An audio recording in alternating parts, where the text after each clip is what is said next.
All right guys, so today we are gonna do an installation of the H2 Hydrowave. It's a product by T&H Marine, and basically what it is an underwater speaker that mounts to your trolling motor, and it has 16 different fish sounds that kind of echo through the water to help you catch fish, activate fish, whatever it may be. So we're gonna go ahead and install this and show you how it's done. All right, so now that we got everything kind of laid out that came in the box, basically you're gonna get the actual Hydrowave unit. It is already on its bracket, so we'll have to find a location to mount that. You also get an instruction book, 2 really large zip ties and a bunch of small ones. And then of course you get the underwater speaker that's got a little concave shape, so it will mount to the top of the trolling motor, all the wiring attached, ready to go to the side of the unit. So a couple things that did not come with the Hydrowave that I wanted to switch out is it does come with the plastic zip ties, but I want to go ahead and mount this once and be done with it. So I went and got some stainless steel hose clamps. A couple other things that I thought I needed. I got some hardware, some stainless steel screws. Where I'm mounting this is way too far to reach to be able to get locking nuts and washers underneath. So we're going to go ahead and go with screws. Everything I like to install an inline fuse. So I've already got an inline fuse. I've already put an eye connector on one side and a butt connector on the other side. And then for my ground, again, a heat shrink butt connector on that side, and then eye connector on the other side. So that's pretty much all you need for extras. You don't have to do the stainless steel hose clamps. I just feel like it's gonna be better. It's gonna be more secure. There's no chance of it breaking off. As far as tools go, you're gonna need yourself a set of crimps and stripping wire cutters, 1/8 inch drill bit, Phillips head, and a drill, of course. So that's kind of everything you need that comes in the box, and some things to buy separate just to make it a little bit easier for yourself. So the first thing we're gonna do is pick out a mounting location. So what I like, I've got my double graphs right here. I do have a little switch panel. All these are on their own brackets. So just to make things easy, I'm gonna go ahead and mount this down right here. That way I still have access to my switches. It's out of the way. The unit itself is very lightweight. It is a plastic housing, so I do want it kind of protected. So we're gonna go ahead and tuck it in right next to that bracket as far forward as I can possibly get it. That way I don't have to worry about rod butts laying down. They'll still lay out nice and easy. So what we're gonna do is kind of set this in place, and then the most important thing is we gotta run the wires for the speaker first. If you mount this and then try to run wires and realize you're too short, you've got some unnecessary holes in the deck of the boat, and you're starting over. So let's get started by running the wires for the speaker. All right guys, just wanted to cover something real quick. Originally in the video on how to install it, I installed it on the actual motor head here. It was facing backwards, mounted on top. The reason is there is a mega down imaging transducer built in, and then the fin. And it's a 1/4 inch too small of a space to mount it up underneath. So then I was just messing around on the forums, and I actually came across somebody that mounted it on their trolling motor in this orientation. So went back, got some smaller hose clamps and did this, and I mean, it is solid. So now it's mounted on the front of the trolling motor, more in the fashion that it's supposed to be. It is supposed to come off the bottom, but you can't do that with that transducer. So hopefully this works out a little bit better. I do think it's a little bit cleaner, and it keeps everything off the actual motor head there. All right, so make sure that it's laid down inside the groove. Go ahead and place a couple of zip ties. And again, this is only gonna be temporary for me. I'm gonna go back and put electrical tape around everything because I want it to lay nice and flat and not have to worry about any types of loops. Now, the trolling motor itself has spot lock. So that means that you're gonna have to factor some slack into this cord, but you're not gonna do it at the bottom, you're gonna do it at the top by the head. So if you have anything like a 360 or an external transducer, now is the time to go ahead and make sure that it matches the amount of slack that you have up top. So let me go ahead and zip tie everything up real quick. All right, so as you can see, I put a giant loop right underneath the head, and I used the bracket from the 360 to come up and keep my wires out of the way, just so I can tuck everything away. So now, the next thing I need to do is go ahead and remove the troll jacket so that I can run the wire all the way through there. And while I'm at it, I'm gonna go ahead and pull both of these units off just to give me more space to work, because I am gonna have to remove that front panel so that I can run power wires. So we're gonna knock that out real quick and get the wires prepped to go underneath that panel.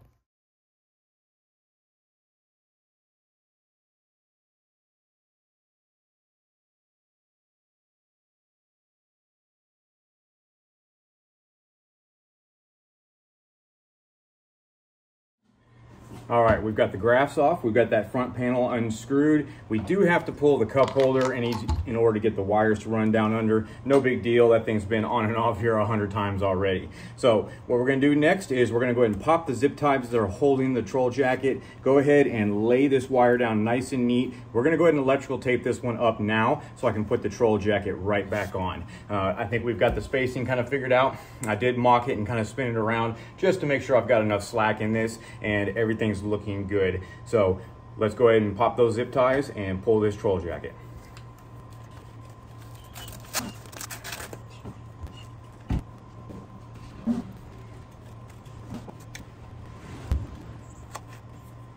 So a quick tip here, it is good to run electrical tape underneath all this to bunch it up. So you can see here I've got a zip tie left behind. The problem with the zip tie is as everything turns and twists and gets deployed and pulled back, this zip tie has a rough spot on it and it will eat away at the neoprene that's inside the troll jacket. So unless you're looking to wear holes through your troll jacket over time, the best thing to do is to go ahead and use electrical tape. Now, by all means, the zip ties are quick and easy to hold everything in place, get everything mocked up. So that works great for that. But once you've got electrical tape, go back, pull the old zip ties, and make sure that everything lays down nice and neat.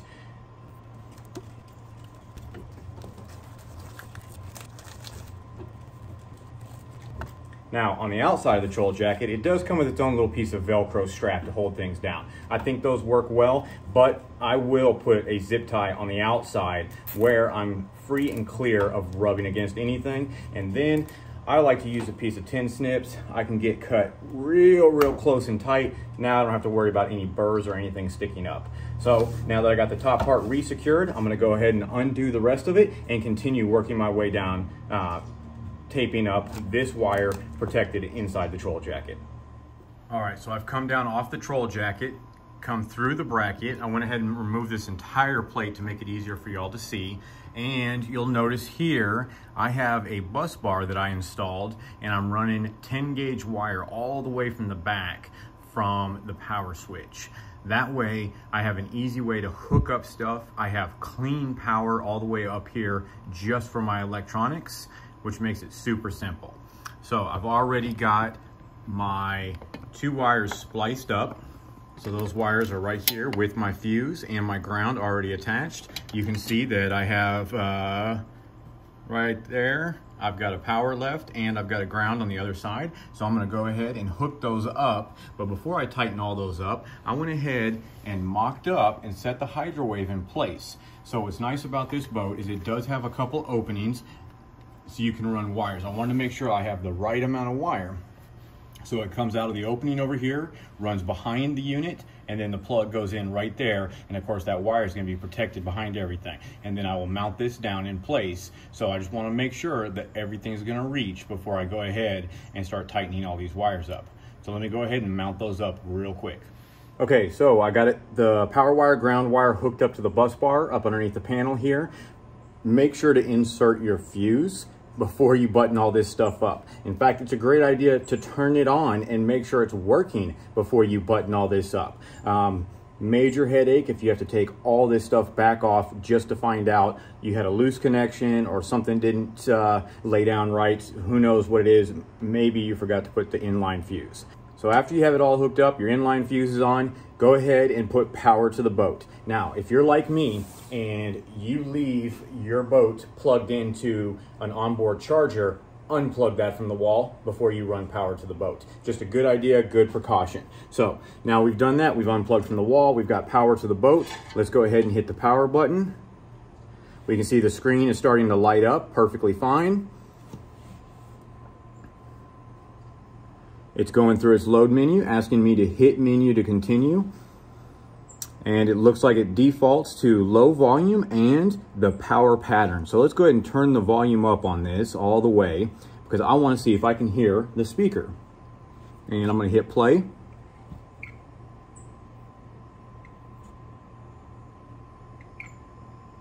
And sure enough, I can hear the speaker. I don't know if y'all can hear that or not. Let's see if I can get that microphone a little closer, see what y'all can hear.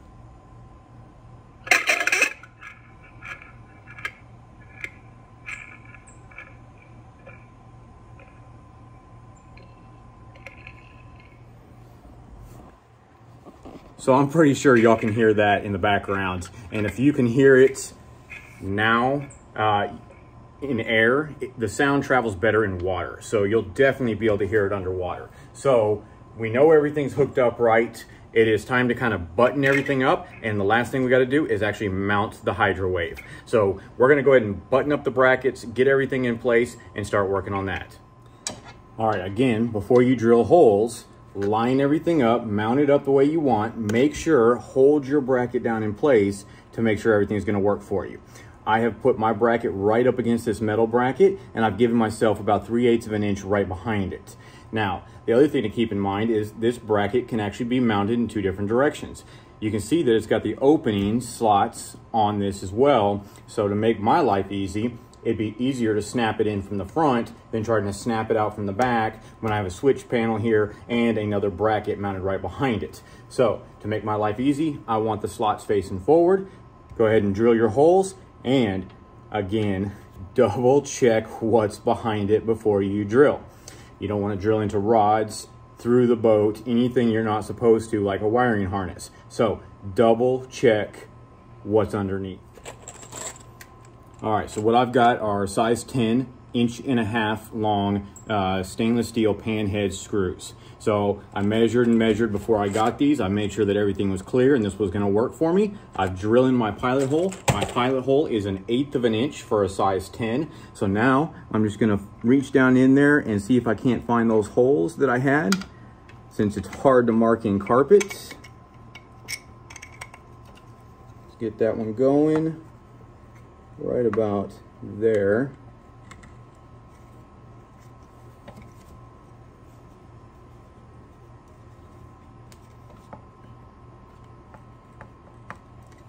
Perfect. And it might make it easier to use a screwdriver here to kind of get things started. Remember, this is plastic. You don't want to over tighten it. Definitely avoid doing that. And let me find my other side. Did I hit that right off the bat?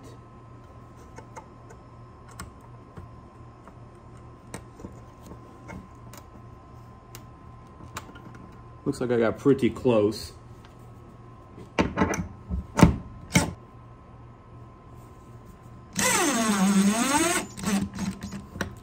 So I run it down with the drill, and then I will tighten up by hand the rest of the way.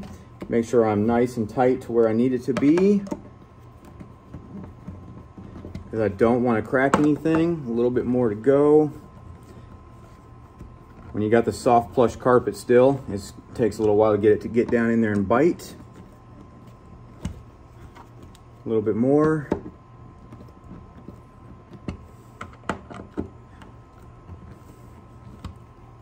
Now it's nice and tight in there. We can go ahead and slap in the Hydrowave. Everything looks good. Go ahead and run the wires to the opposite side. Actually, I'm gonna pull it out, make it easier on myself to see.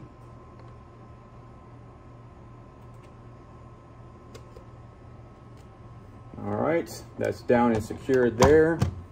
Pop those guys back in. I'm gonna leave it loose for now because I do have to access a screw for this bracket right behind it. But now that I've got all that mocked up, I know everything works. I'm gonna go ahead and take the plate and mount the plate back up. All right, guys, so there it is. There's the Hydrowave mounted up right next to all my graphs, kind of match the same angle on everything. Everything's buttoned back up nice and neat. So we shall see how that works out for us. So then I was just messing around on the forums, and I actually came across somebody that mounted it on their trolling motor in this orientation. So went back, got some smaller hose clamps and did this, and I mean, it is solid. So now it's mounted on the front of the trolling motor, more in the fashion that it's supposed to be. It is supposed to come off the bottom, but you can't do that with that transducer. So hopefully this works out a little bit better. I do think it's a little bit cleaner, and it keeps everything off the actual motor head there. So, all right, guys, so that's the Hydrowave. We got it installed. It's ready to go. We have powered it up. We know it's working. You can hear it on the speaker. Everything sounds great. So basically, I'm going to owe you a part 2 to this video, which is actually going out on the water and using it and see what happens. So definitely stay tuned for that. You can like, subscribe, you can hit that little alert. That'll let you know when it does pop up. We'll be fishing later this week, and the good thing is that the fish are starting to school up this bait and push it to the back of these coves. So I think it's the perfect time of year to install one of these, and we will find out how effective it is. It's a quick, simple little install. You know, I would say that was about 30 to 45 minutes. I had all the tools, everything kind of laid out, made my trips that I needed for the extra things like some screws and some hose clamps ahead of time. So if you've got an early afternoon available or something like that, you can follow those steps and get something like this installed in your boat. Super simple. All right, guys, well, that's all I got for you this time. Stay tuned, like I said, for part 2 on the water use and how it works. And until then, we'll see you out there on the lake.